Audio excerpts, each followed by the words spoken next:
बुद्धि को खराब करता है, कलह उत्पन्न करा देता है।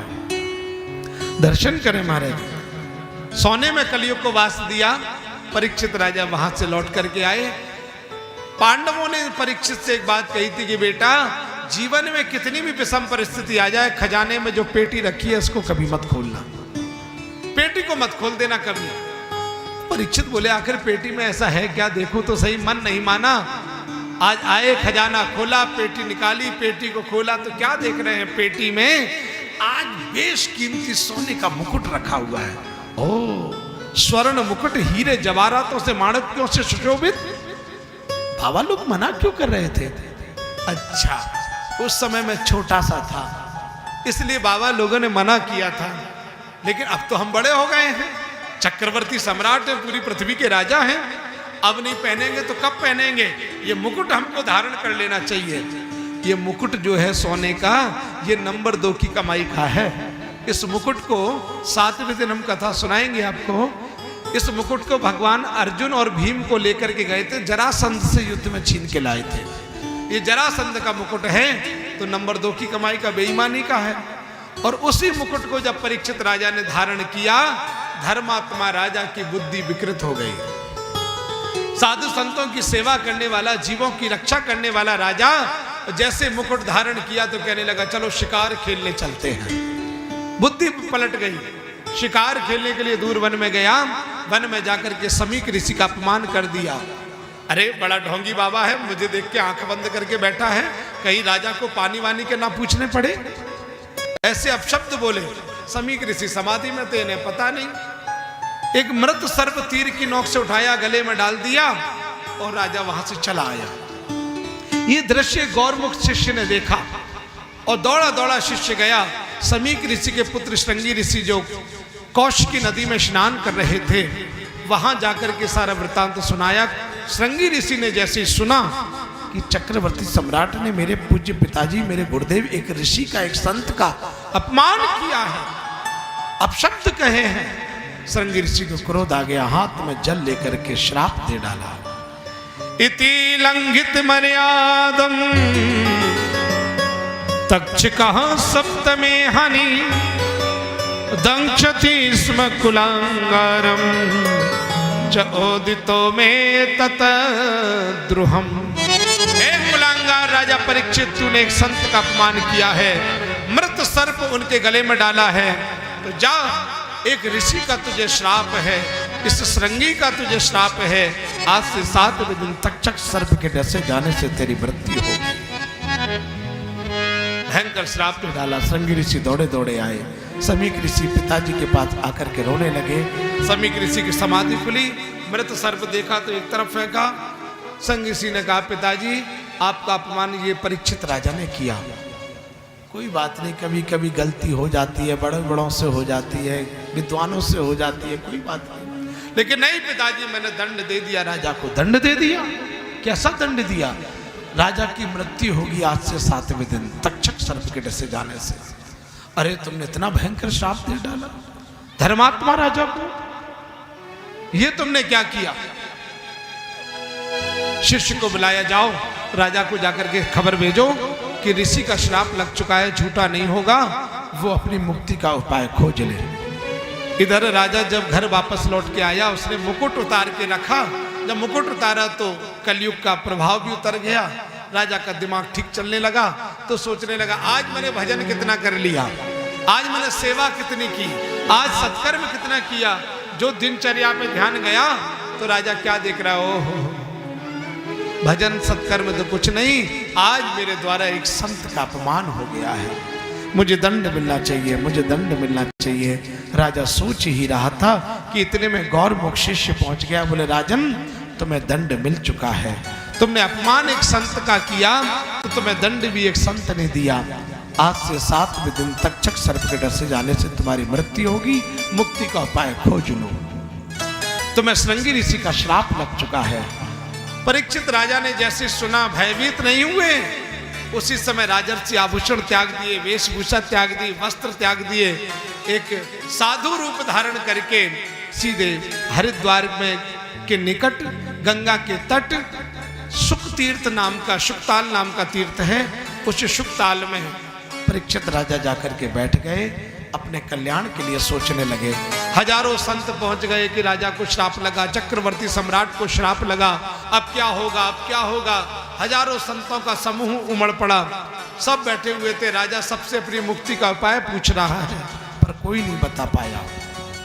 सुखदेव जी महाराज समाधि में बैठे थे, इनकी समाधि खुल गई, अंदर से आवाज आई, चलो परीक्षित के पास, चलो परीक्षित के पास। तत्रा भवत भगवान व्यास पुत्रो यदृच्छया मानट गामट मानो नपेक्षा अलक्ष्य लिंगो निजिलाभितुष्टो वृतैष्य बालै अवधूत वेशः। महाराज दिगंबर वेश है, तन पर मात्र 4 अंगुल की कौपीन है, लंगोटी है, चौड़ा वक्षस्थल, घुंघराली अलकावलियां, लंबी भुजाएं, तेजस्वी मुखारबिंद, और चले आ रहे हैं परीक्षित के पास। परीक्षित की सभा में सुखदेव जी महाराज का आगमन हुआ, सभी देखते ही खड़े हो गए। परीक्षित राजा दौड़े दौड़े आए, चरणों में प्रणाम किया है, लेट गए। परीक्षित राजा कहने लगे, ये शाम संस्मरणात् पुंसा सद्यः शुद्ध्यन्ति वै गृहा किं पुनर्दर्शन स्पर्श पाद शौचाशनादिभिः। परीक्षित ने कहा, गुरुदेव आपके आगमन से मैं आज तृप्त हो गया, मेरा कल्याण हो गया, मैं मुक्त हो गया। आपका तो दर्शन ही कल्याणकारी है। राजा प्रशंसा कर रहा था तो संतों ने कहा, राजन काम की बात करो, काम की ज्यादा प्रशंसा मत करो, ज्यादा प्रशंसा करोगे तो महाराज उठ करके चले जाएंगे। काम की बात करो, काम की। अब जब ये कहा कि काम की बात करो तो परीक्षित राजा ने प्रश्न कर दिया, गुरुदेव अतः पृच्छामि संसिद्धिं योगिनां परमं गुरुं पुरुषस्य यत्कार्यं म्रियमाणस्य सर्वथा। जो श्रेष्ठ महात्मा होता है ना, वो कभी प्रशंसाओं के झमेले में नहीं पड़ता। जो आडंबरी होगा, ढोंगी होगा, उससे तो उसमें ही मजा आएगा कि तुम मेरी जय जयकार करो। हाँ, हम जब जावे तो तुम सब जय जयकार करना, उससे अपनी प्रशंसा में बड़ा मजा आता है।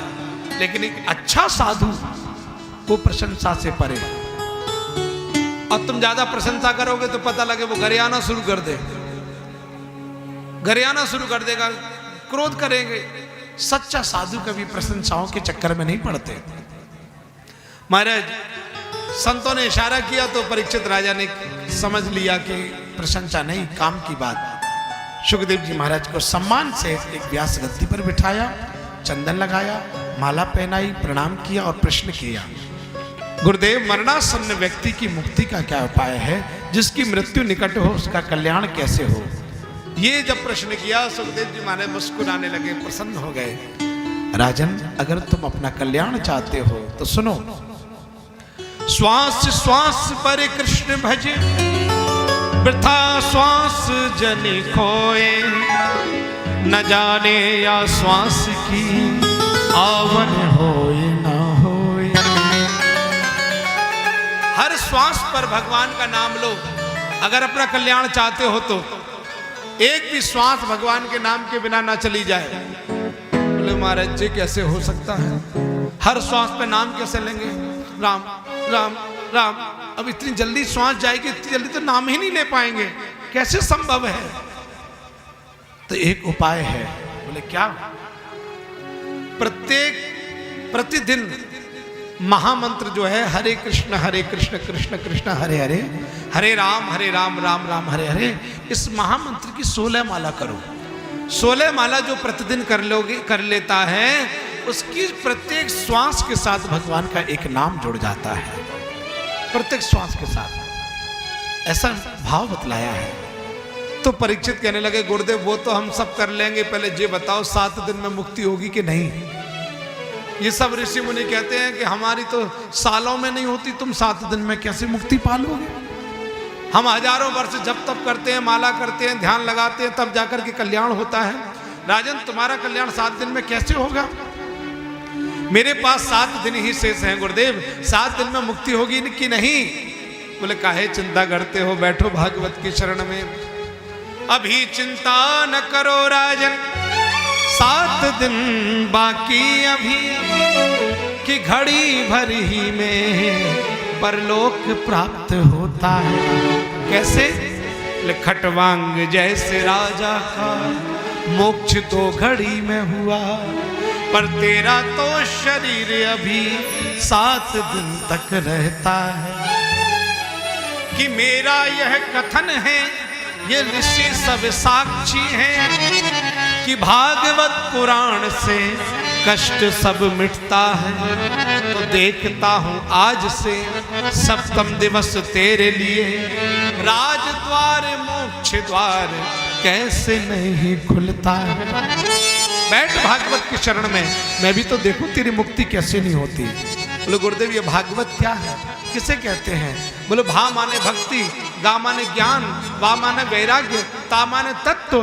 भक्ति ज्ञान वैराग्य का जिसमें परम तत्व है वही भागवत है। भगवान जहां नित नई लीला करें उस स्थान को भागवत कहते हैं। भगवान जहां निवास करें उस स्थान को भागवत कहते हैं। भगवान की जो चर्चा है उसको भागवत कहते हैं।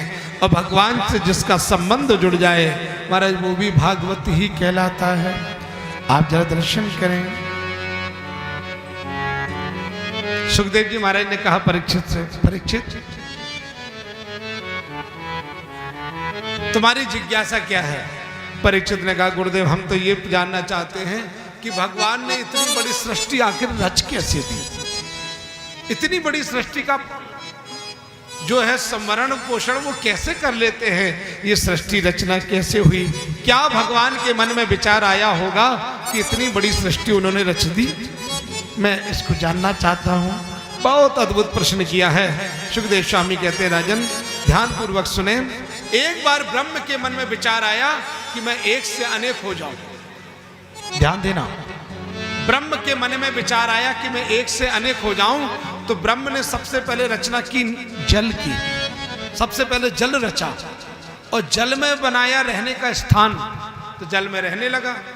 तो संस्कृत में जल को कहते हैं नार और रहने के स्थान को कहते हैं अयन। जल को कहते हैं नार और रहने के स्थान को कहते हैं अयन। नार और अयन इन दोनों शब्दों को जोड़ दिया जाए तो क्या हुआ? क्या हुआ?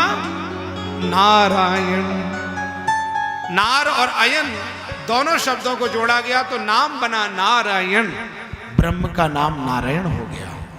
नारायण की नाभि से कमल उत्पन्न हुआ, कमल से 4 मुख वाले ब्रह्मा जी उत्पन्न हुए, जो कि एक बार में 10 दिशाओं में देख सकते हैं। लेकिन ये दिखाई नहीं दिया कि मेरी उत्पत्ति कैसे हुई, कहां से हुई। चारों तरफ था जल ही जल, देख ब्रह्मा जी भयभीत हो गए। ये हम कहां गए प्रभु, कहां ले आए आप हमें? भयभीत हुए, घबराने लगे। तो उसी समय जल में गिरी एक बूंद। जो जल में बूंद गिरी, एकांत स्थान पर सुनसान जगह जब एक बूंद गिरेगी तो आवाज क्या होगी? क्या आवाज होगी? अगर पानी की बूंद गिरे तो आवाज क्या होगी? धड़ाम। तो तब तब ऐसी आवाज होगी ना। तो तब जैसे बूंद गिरी आवाज हुई, तब तो 2 अक्षर प्रकट हुए, ता और पा। 2 अक्षर प्रकट हुए, ता और पा, यानी ब्रह्मा जी तप करो तुम्हें ब्रह्म ज्ञान होगा, तुम्हें ज्ञान हो जाएगा कि तुम्हारी उत्पत्ति कैसे हुई। ब्रह्मा जी ने ध्यान लगाया, तप किया, भगवान नारायण प्रकट हुए। बोले ब्रह्मा जी मेरे द्वारा तुम्हारी उत्पत्ति हुई है और आज से मैं तुम्हें पूरी पृथ्वी का विधाता बनाता हूं, तुम्हें सृष्टि क्रम को आगे बढ़ाना है। ब्रह्मा जी कहने लगे हम कैसे करेंगे, हमें तो कुछ आता ही नहीं, मुझे तो कुछ ज्ञान ही नहीं है। बोले उसकी चिंता मत करो, भगवान ने संकल्प मात्र से ब्रह्मा जी को वेद वेदार्थों का ज्ञान दे दिया, वेद वेदांतों का ज्ञान समर्पित कर दिया, ब्रह्मा जी को विधाता बना दिया, वेदार्थक ज्ञान के ज्ञाता हो गए। कहा कि ब्रह्मा जी आज से सृष्टि क्रम को तुम आगे बढ़ाओ। बोले ठीक है महाराज। ब्रह्मा जी ने सर्वप्रथम मस्तिष्क के तेज से सनक सनंदन सनातन सनत कुमार 4 पुत्रों की उत्पत्ति की और इनसे कहा चलो तुम मेरा साथ दो, आज से सृष्टि क्रम को आगे बढ़ाना है। इन्होंने मना कर दिया, नहीं पिताजी हम ये सृष्टि वृष्टि के झमेले में नहीं पड़ेंगे, हम तो भजन करेंगे, उर्दू रेता बनेंगे। मना कर दिया। बोले अरे पिता की आज्ञा को उल्लंघन करते हो, मैंने कहा और तुमने मना किया, जाओ हम तुम्हें श्राप देते हैं, हमेशा 5 वर्ष के रहोगे, आगे नहीं बढ़ोगे। पिताजी श्राप दिया कि वरदान? बोले क्यों? हम तो वैसे ही भजन करना चाहते थे और आपने पुट लगा दिया कि 5 वर्ष से आगे बढ़ोगे नहीं, 5 वर्ष से आगे जाएंगे नहीं, मन में विकार आएंगे नहीं, वासनाओं से परे रहेंगे, भजन में और भी आनंद आएगा। आपने तो भजन करने के लिए और हमारा साथ दे दिया, श्राप को ही वरदान बना लिया और हंसने लगे। जब ये हंसे तो ब्रह्मा जी को क्रोध आया, और क्रोध जब आए तो कैसे पता लगता है? किसी को क्रोध आए तो पता कैसे लगता है? ये भ्रकुटी ये पता बता देती है कि अभी सिग्नल क्या है सामने वाले के। हाँ, अगर किसी की भ्रकुटी ये भौं ऊपर नीचे हो, समझ लेना अभी सिग्नल ठीक नहीं मिल रहे हैं, अभी कोई काम की बात मत करो, गड़बड़ हो जाएगी, ना ही निकलेगी इनके मुंह से। तो महाराज भ्रकुटी के द्वारा क्रोध हुआ, तो एक पुत्र की रचना हुई, और जब ये पृथ्वी पर आए तो 11 रूप में परिणत हो गए और जन्म लेते ही रोने लगे। अब रोना शुरू किया। ब्रह्मा जी ने कहा अरे जन्म लेते ही रोते हो, तो जाओ हम तुम्हारा नाम रुद्र रखते हैं। और ये भोलेनाथ के 11 रूप हुए। बोले रुद्रदेव भगवान की। रुद्रदेव भोलेनाथ के 11 रूप हैं, इसमें हनुमान जी भी हैं, इसमें शिव जी भी हैं। महाराज शिव जी के 11 रूप हैं, आप जरा दर्शन करें। अब भोलेनाथ से कहा रुद्रदेव, बोले जी पिताजी, बोले सृष्टि की रचना, बोले बिल्कुल। तो भोलेनाथ ने सृष्टि क्रम को आगे बढ़ाया, इन्होंने भूत प्रेत पिशाच डाकिनी शाकिनी सब रच दी। अब गर्दन है तो शरीर नहीं हो, शरीर है तो गर्दन नहीं, हाथ है तो पैर नहीं हो, पैर है तो हाथ नहीं। अब तो पूरी पृथ्वी पर ही हा हा हे हो का शोर मचा है। ब्रह्मा जी दौड़े दौड़े आए, बोले रुद्रदेव, बोले जी पिताजी, बोले क्या चल रहा है? बोले सृष्टि की रचना। बोले देखो चकाचक सृष्टि की रचना हो रही है। बोले कुछ नहीं हो रही है, तुमने अपने अपने गण रच के तैयार कर दिया, अपनी सेना तैयार कर ली है, ये क्या हो रहा है? बोले हमें तो ऐसी रचना आती है, कहो तो और रचें, कहो तो बंद करें। ब्रह्मा जी बोले बस इतना ही पर्याप्त है, तुम तो जल्दी से विराम कर दो। इतने में तो पता नहीं व्यक्ति कितनी बार हनुमान चालीसा पढ़ेगा कि भूत पिशाच निकट नहीं आवे, महावीर जब नाम सुनावे तब जाके के वो बचेगा, तुम तो बस यहीं विराम करो। तो ब्रह्मा जी ने तदनंतर जाकर के 10 पुत्रों की रचना की। मरीचि, भृगु, क्रतु, पुलह, पुलस्त, अंगिरा, अत्रि, वशिष्ठ, दक्ष और नारद। इनमें से 9 पुत्रों ने तो सृष्टि क्रम को आगे बढ़ाने के लिए स्वीकृति दे दी। 10वें पुत्र के रूप में भगवान नारायण स्वयं नारद जी के रूप में अवतार लेकर के पधारे। 24 अवतारों में पहला अवतार सनकादिक ऋषियों का मैंने अभी अभी आपको बताया ही है। सनकादिक भगवान की 10 पुत्रों में जो 10वें पुत्र के रूप में आए हैं, भगवान नारायण स्वयं नारद जी का अवतार लेकर के पधारे हैं। बोलो श्री नारद जी महाराज की। नारद जी ने कहा पिताजी मेरे 9 भाई आपका साथ देंगे, इनकी तरफ से मैं भजन करूंगा। बोले 9 को पहले पक्का करो। बिल्कुल बिल्कुल पक्के हैं। पिताजी की शरण में सब समर्पित कर दिए। और नारद जी कहने लगे अब इन सब की ओर से मैं भजन कर लूंगा पिताजी। बोले भजन कैसे करोगे, ऐसे थोड़ी ना भजन होगा। ब्रह्मा जी ने वीणा दिया नारद जी को, बोले ये लो, इस वीणा की तान पर तुम भजन करना, भगवान नारायण तुमसे प्रसन्न हो जाएंगे। देव दत्त मिमां वीणा स्वर ब्रह्म विभूषिता। नारद जी को वीणा मिल गया है और उसी वीणा पर ये नारायण नारायण नारायण भगवान का नाम लेते हैं, भगवत भजन करते हैं। बोले नारद जी महाराज की। तदनंतर ब्रह्मा जी ने पुष्कर में बैठ के भगवान नारायण का ध्यान करते हुए तप किया, तो भगवान नारायण ही स्वयं ब्रह्मा के दाहिने अंग से पुरुष रूप में, बाएं अंग से स्त्री रूप में प्रकट हो गए। पुरुष रूप में जो आए महाराज स्वयंभू मनु महाराज कहलाए, स्त्री रूप में जो आए हैं महारानी शत्रुपा कहलाए। कि स्वयंभू मनु अरु शत्रुपा जिनते भई नर सृष्टि अनुपा। सर्वप्रथम सांसारिक धर्म से मनु महाराज के द्वारा स्वयंभू मनु महाराज के द्वारा महारानी शत्रुपा ने सांसारिक धर्म से 3 पुत्रियां और 2 पुत्रों को जन्म दिया। प्रियव्रतोत्तान पादौ स्नह कन्याश्य भारता आकुतिर देवहूतिश्य प्रसूति सत्तमा।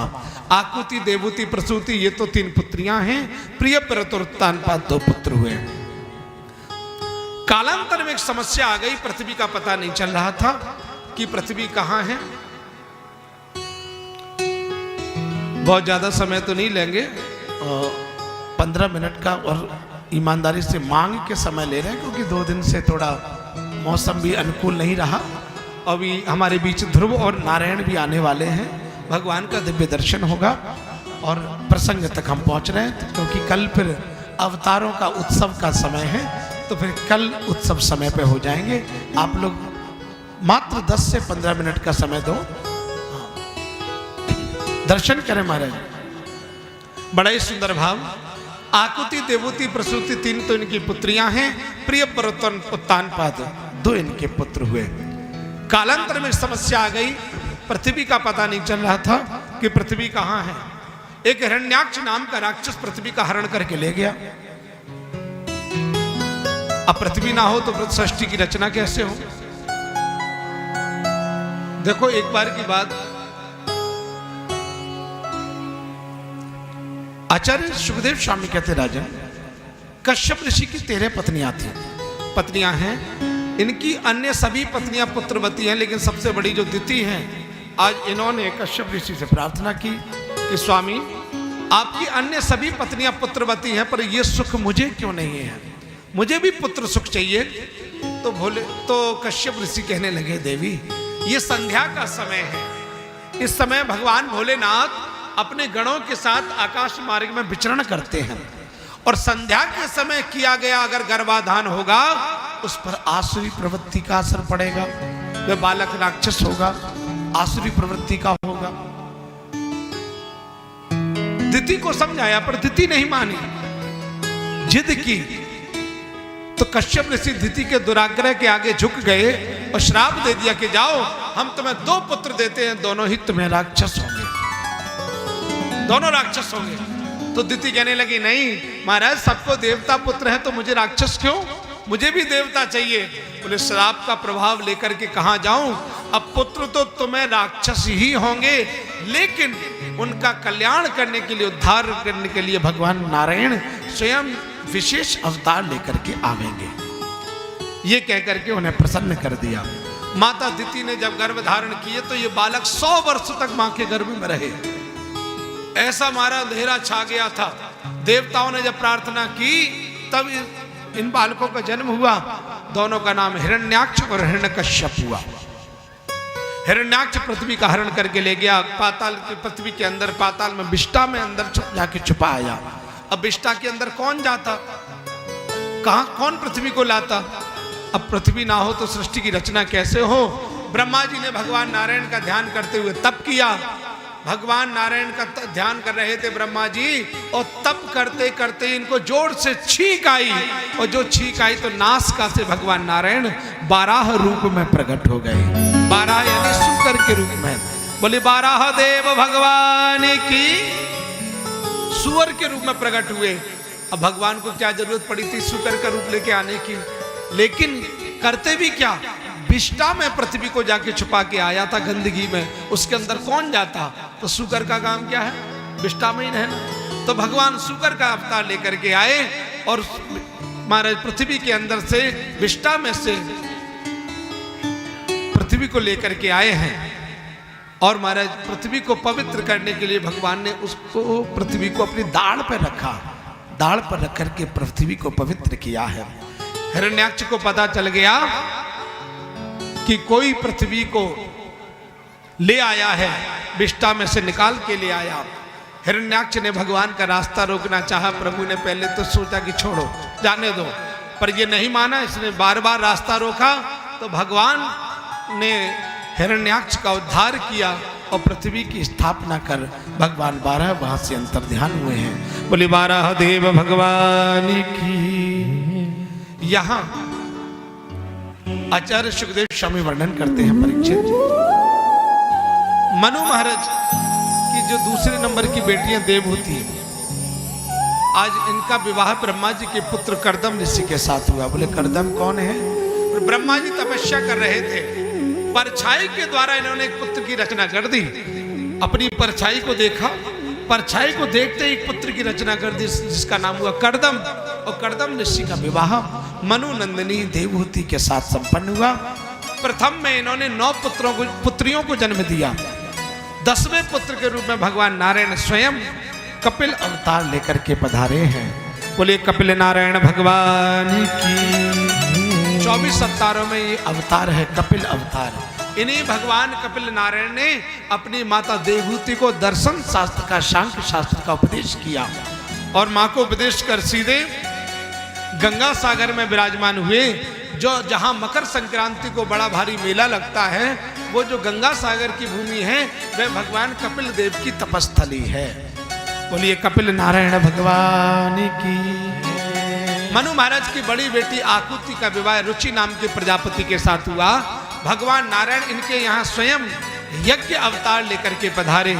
24 अवतारों में भगवान का 7वां अवतार है। बोलिए यज्ञ नारायण भगवान की जय हो। हम जो भी यज्ञ करते हैं उसमें दक्षिणा जरूर चढ़ाते हैं। बिना दक्षिणा के यज्ञ संपन्न नहीं हो सकता, अधूरा रहता है। तो दक्षिणा कौन है? बोले जब भगवान यज्ञ अवतार लेकर के आए तो लक्ष्मी जी दक्षिणा के रूप में पधारी हैं। लक्ष्मी जी दक्षिणा के रूप में आई और यज्ञ पुरुष भगवान की पत्नी बनी है। बोले यज्ञ नारायण भगवान की जय हो। इसलिए पंडित जी हर पूजा में, हर यज्ञ में दक्षिणा चढ़वाते हैं और दक्षिणा श्रद्धा पूर्वक बड़ा हृदय करके चढ़ानी चाहिए, क्योंकि दक्षिणा जितनी प्रसन्नता से रखोगे लक्ष्मी उतनी ही प्रसन्न तुम पर बनी रहेगी। कृपणता के साथ पूजा नहीं करनी चाहिए, खुले हृदय से उदारता के साथ पूजा करनी चाहिए। मनु महाराज की तीसरी बेटी है जिनका नाम है प्रसूति। प्रसूति का विवाह दक्ष प्रजापति के साथ हुआ। इनके यहाँ 16 कन्याओं को जन्म हुआ। सती का विवाह शिव जी के साथ, स्वाहा का विवाह अग्निदेव के साथ, स्वधा का विवाह पितृश्वरों के साथ और 13 कन्या धर्म के लिए ब्याही गई। ये इनकी 3 पुत्रियां हैं। मनु महाराज के 2 पुत्र प्रियव्रत और तानपाद। और तानपाद राजा के वंश का निरूपण करते हुए सुखदेव जी महाराज बड़े सुंदर भाव से वर्णन कर रहे हैं। प्रियव्रतो तानपादौ शतरूपा पते श्रुतौ वासुदेवस्य कलया रक्षाया जगतस्थितौ। मनु महाराज के पुत्र उत्तानपाद राजा पूरी पृथ्वी के चक्रवर्ती सम्राट हैं, पूरी पृथ्वी के राजा हैं। इनकी पत्नी है जिनका नाम है सुनीति, पर इनके द्वारा इन्हें कोई संतान सुख नहीं मिला।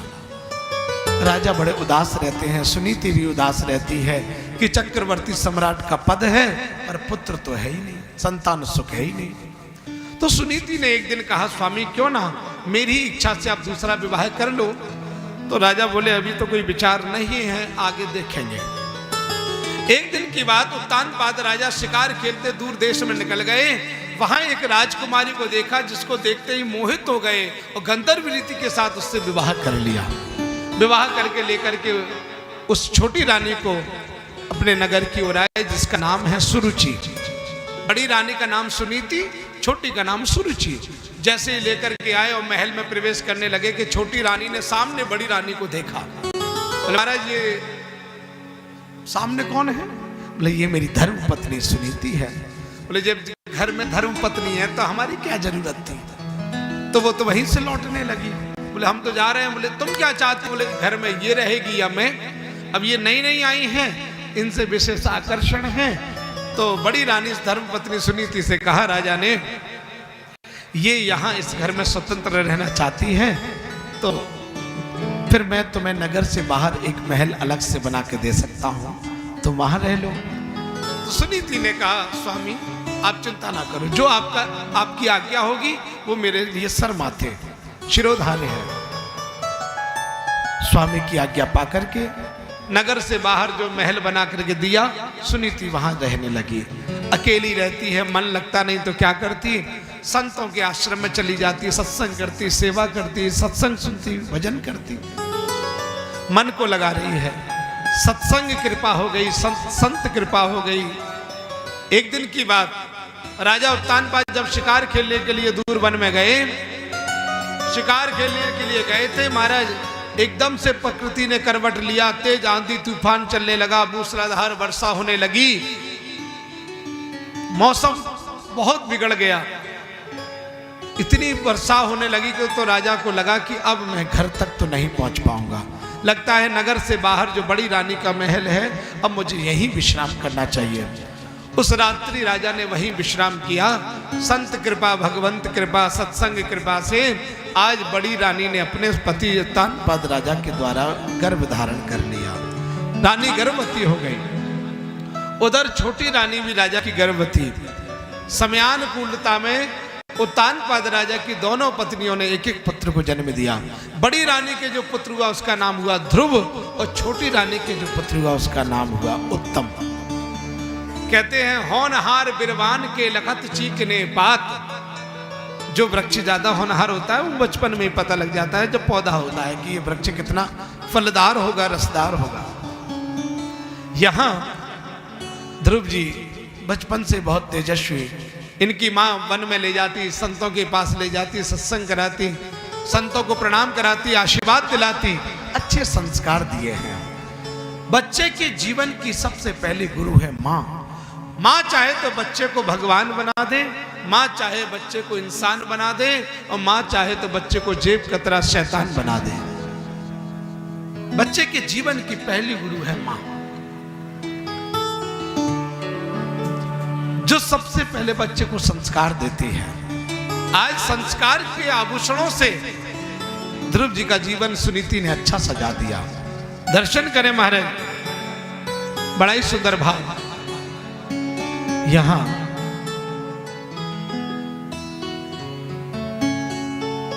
ध्रुव जी आज 5 वर्ष के हो गए।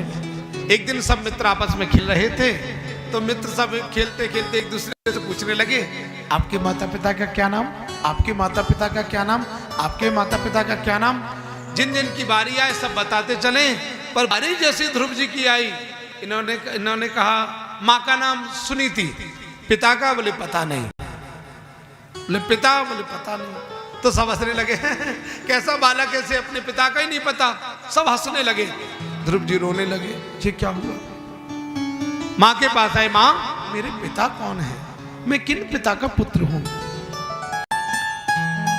सुनीति ने कहा कि जब जिद कर रहे हैं, बार बार पूछ रहे हैं, तो बताया बेटा ये पास में जो नगर है ना, इस नगर के जो राजा हैं वो तुम्हारे पिता हैं। ओ, तो क्या मैं एक राजकुमार हूं, राजा का बेटा हूं। सुनते ही प्रसन्न हो गए।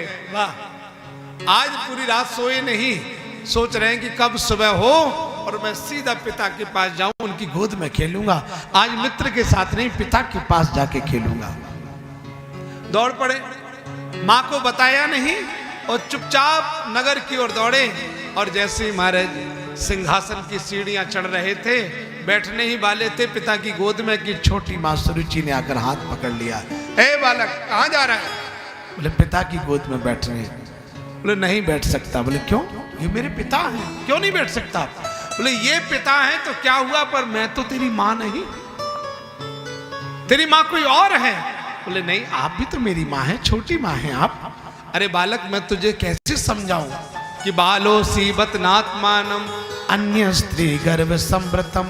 तूने अन्य स्त्री के गर्भ से जन्म लिया है, इसलिए मैं तेरी मां नहीं, तेरी मां कोई और है।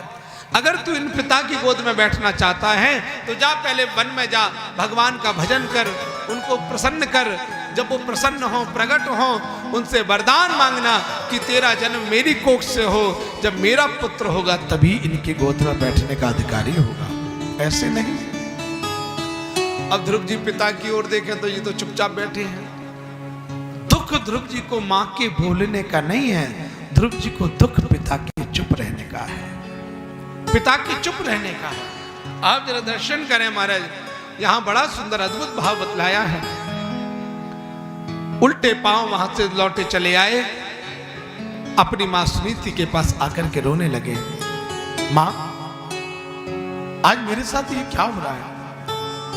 पिता की गोद में बैठने के लिए गया, पर छोटी मां ने बैठने नहीं दिया। बोले क्या कहा।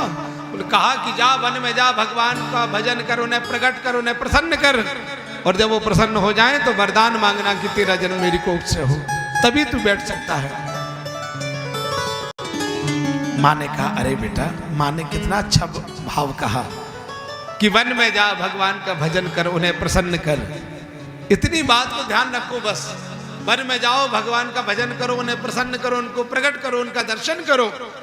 और वही माँ पुत्रवती कहलाने की अधिकारिणी है जिसका बेटा भगवान का भक्त हो, जिसका बेटा मंदिर जाता हो, भगवान का भजन करता हो, पूजा करता हो, पूजा पाठ में रुचि रखता हो, उसी माँ को गर्व होना चाहिए अपने पुत्र पर।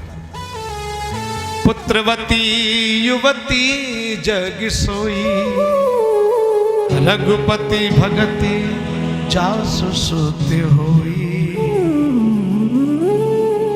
बेटा कल जाना चाहता तो आज जा, आज जाना चाहता तो अभी जा, मैं तुझे मना नहीं करूंगी। माँ आप भी वन में जाने के लिए कह रही हो, अगर मैं वन में गया, भगवान मुझे मिल भी गए तो मैं पहचानूंगा कैसे? कहाँ मिलेंगे वो, कैसे होंगे वो? तो माता सुनीति ने कहा बेटा दृष्टि को इतनी महान बना लो कि सिया राम मैं सब जग जानी, करहूं प्रणाम जोर जुग पानी। जहां नजर जाए वहीं तुम्हें नारायण दिखाई दे। तिनके तिनके में, कण कण में भगवान का वास है। संसार में ऐसी कोई जगह नहीं है जहां भगवान ना हो। कण कण में नारायण है, हर जीव में नारायण है, सर्वत्र नारायण है। ध्रुव जी ने माँ को प्रणाम किया। माँ ने कहा शंख चक्र गदा पद्म लिए चतुर्भुज रूप में उनका दर्शन करना, और जब वो चतुर्भुज रूप में जो दिखे समझो यही मेरे प्रभु हैं, यही नारायण है, उन्हें प्रणाम करना। ध्रुव जी माँ को प्रणाम कर वन की ओर जा रहे थे, और यहाँ सोचने लगे अरे मैं वन में जा रहा हूँ, भजन करूंगा, माला करूंगा, पर किसकी? मंत्र तो कुछ है ही नहीं।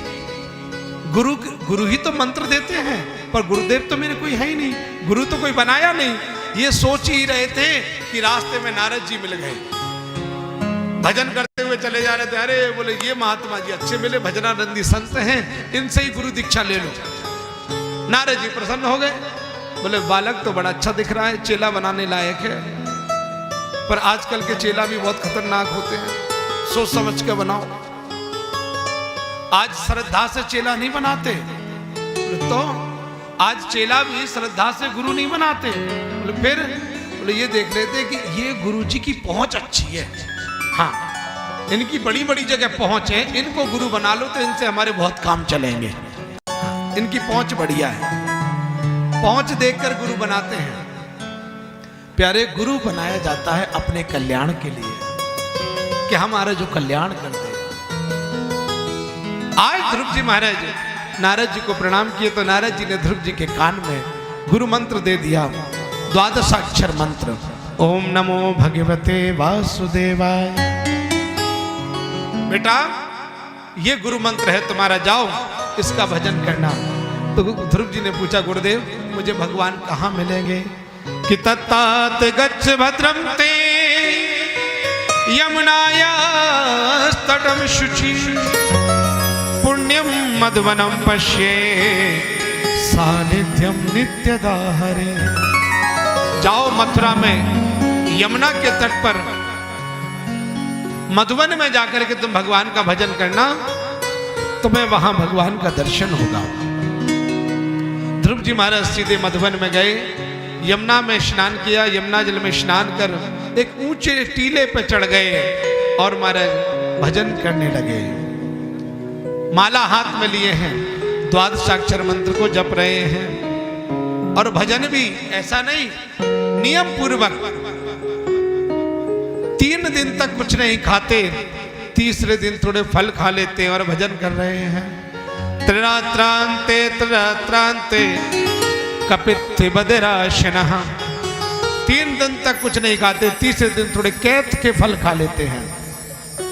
फिर 3 दिन तक कुछ नहीं खाते, तीसरे दिन थोड़े कैथ के फल खा लेते हैं। और भजन का 1 महीना बीत गया। देखा कि अभी भी भगवान नहीं आए, लगता है प्रभु मुझे भूल गए हैं, अभी भी भगवान नहीं आए, लगता है फल खा के भजन कर रहा हूं इसलिए नहीं आ रहे हैं। दूसरा महीना प्रारंभ हुआ, 3 दिन और बढ़ा दिए, 6 दिन तक कुछ नहीं खाते, छठवें दिन थोड़ा सूखे पत्ते खा लेते हैं, फिर 6 दिन बीत जाते, फिर छठवें दिन थोड़े सूखे पत्ते खा लेते हैं। इस विधि से दूसरा महीना भी बीत गया। तीसरा महीना प्रारंभ, तीसरा महीना तो लगता है पत्ते खाऊं, इसलिए प्रभु दर्शन नहीं दे रहे हैं।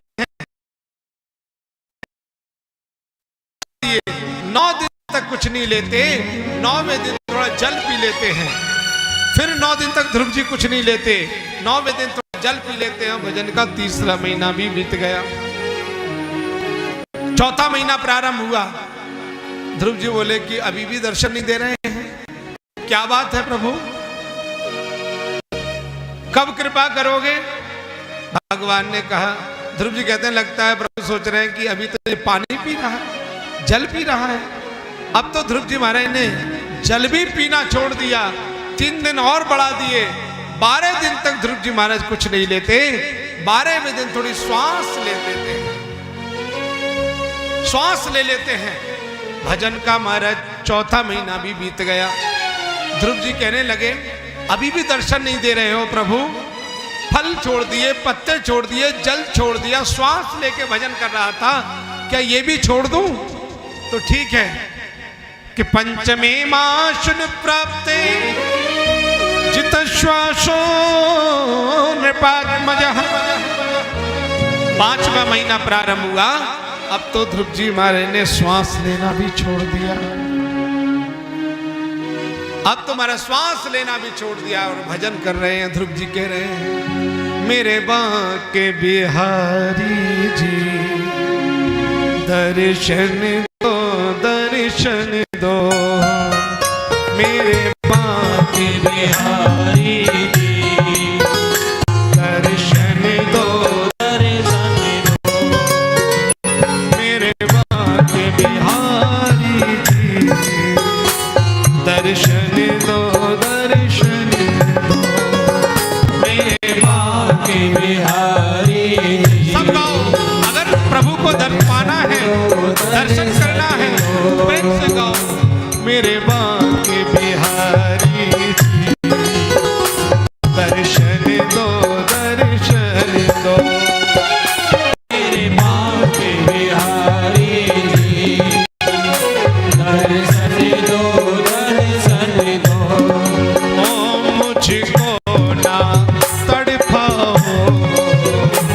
दर्शन दो, दर्शन दो, मुझको ना तड़पाओ, दर्शन दो, दर्शन दो, ओ मुझको ना तड़पाओ, दर्शन दो, दर्शन दो, मुझको ना तड़पाओ। प्यारा भाव है सबको, दर्शन दो, दर्शन दो, ओ मेरे मन के द्वार खुले तेरे मंदिर में आकर, मेरे मन के द्वार खुले तेरे मंदिर में आकर, ओ मेरे मन के द्वार खुले तेरे मंदिर में आकर, मेरे मन के द्वार खुले तेरे मंदिर में आकर, और मेरी किस्मत खुल गई है वृंदावन को पाकर, मेरी किस्मत खुल गई है वृंदावन को पाकर। हे बिहारी जी, आज तो मैं ब्रज में आ गया हूँ, वृंदावन आ गया हूँ, मेरी तो किस्मत ही खुल गई है। ऐसे कोई वृंदावन नहीं पहुंच पाता प्यारे, इरादे रोज बनते हैं लेकिन बदल जाते हैं, पर वृंदावन वही पहुंचते हैं जिन्हें बिहारी जी बुलाते हैं। मेरे मन के द्वार खुले तेरे मंदिर में आकर, मेरे मन के द्वार खुले तेरे मंदिर में आकर,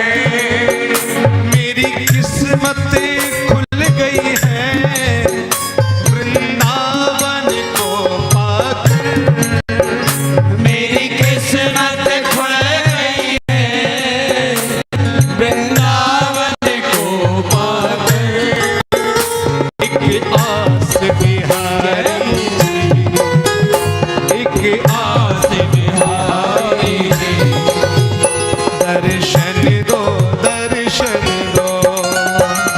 एक आस बिहारी की दर्शन दो दर्शन दो। ओ मेरे बांके बिहारी की दर्शन दो दर्शन दो। मेरे बांके बिहारी की दर्शन दो दर्शन दो। एक बार कहो श्री बांके बिहारी लाल की जय।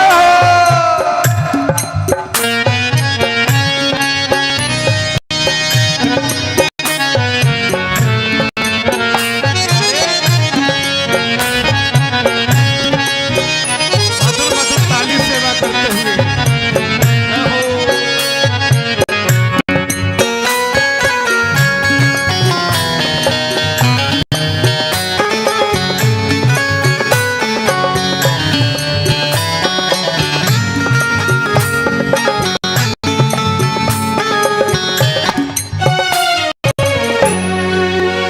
मैं बिरहा की मारी सुन मेरे गिरधारी। मैं तेरे हाथी मारी सुन ले रे गिरधारी। ओ मैं बिरहा की मारी सुन मेरे गिरधारी। मैं तेरे हाथी मारी सुन ले रे गिरधारी। तूने सबको तार दिया अब है मेरी बारी। तूने सबको तार दिया अब है मेरी बारी। तूने सबको तार दिया अब है मेरी बारी। तूने सबको तार दिया अब है मेरी बारी। मेरे प्रेम को अपना लो मेरे प्रेम को अपना लो। दर्शन दो दर्शन दो। मेरे प्रेम को अपना लो दर्शन दो दर्शन दो। मेरे बांके बिहारी की दर्शन दो दर्शन दो। मेरे बांके बिहारी की दर्शन दो दर्शन दो। ओ मुझको ना तड़पाओ दर्शन दो दर्शन दो। मुझको ना तड़पाओ दर्शन दो दर्शन दो। मुझको ना तड़पाओ दर्शन दो दर्शन दो। मुझको ना तड़पाओ दर्शन दो दर्शन दो। आज ध्रुव जी महाराज भगवान को याद करते हुए प्रार्थना कर रहे हैं। ध्रुव जी की तपस्या से भगवान नारायण अत्यंत प्रसन्न हुए हैं। देखते ही देखते शंख चक्र गदा पद्म लिए चतुर्भुज रूप में भगवान नारायण साक्षात प्रकट हो गए। बोले तो भक्त वत्सल भगवान की सशंख चक्रम सकरीट कुंडलम सपीत वस्त्रम सरसीरुहेक्षणम सहार वक्षस्थल कौस्तुभश्रियम नमामि विष्णुं शिरसा चतुर्भुजम। शंख चक्र गदा पद्म लिए भगवान नारायण साक्षात प्रकट हुए। ध्रुव जी महाराज ने भगवान को देखा। भगवान ध्रुव